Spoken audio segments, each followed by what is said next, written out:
Salut! Nu știu ce s-a întâmplat în vlogul anterior pentru că mi s-a închis telefonul.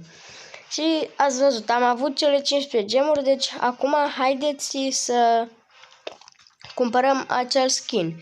Nu știu ce s-a întâmplat, mi s-a închis telefonul. Deci hai să cumpărăm acum acest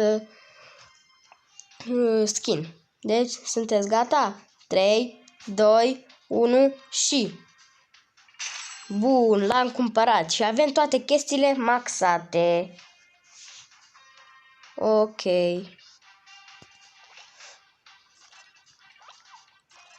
Și mai înainte am deblocat și această chestie care mă ajută.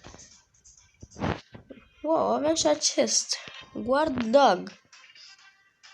Bun, eu am vrut să fac această parte pentru a încerca să cumpăr acest skin și l-am cumpărat. Deci hai să jucăm un meci cu el.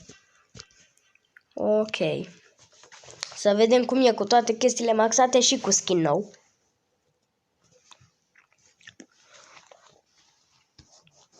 Ok. Deci hai să începem.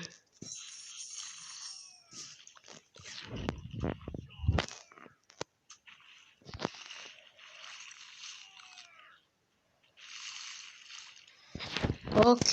Și vedeți acest rechin care îl cheamă Chris ne ajută să mâncăm. Și acum ați văzut, am făcut level up. Deja am făcut o misiune. Nu, ne mănâncă acest rechin. Rechinaș. Acum îl iau și pe prietenul tău să-l mănânc. Lasă-mă, băi, în pace, te mănânc.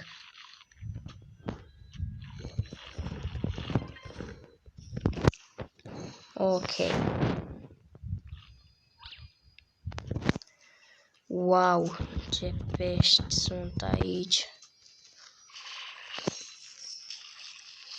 Nu, mă mănâncă. Ei, las că te rezolv eu și pe tine. Ok, Goldraș, pentru toată lumea. Din păcate acest Goldraș durează foarte, foarte puțin. Și asta nu-mi place. Ia să vedem ce este aici. Încă arată un semn. Ne-a omorât. Nu cred. A arătat la un moment dat Breaket.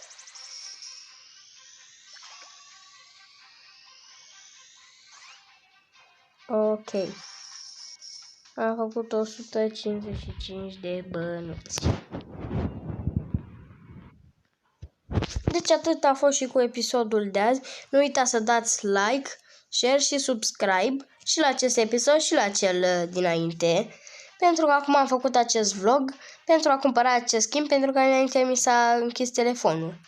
Deci nu uitați să dați like și să vă abonați la acest canal și desigur să nu uitați să apăsați clopoțelul ca să vă vină notificări când postez ceva nou. Eu am fost Cristian și ne vedem data viitoare. Pa, pa!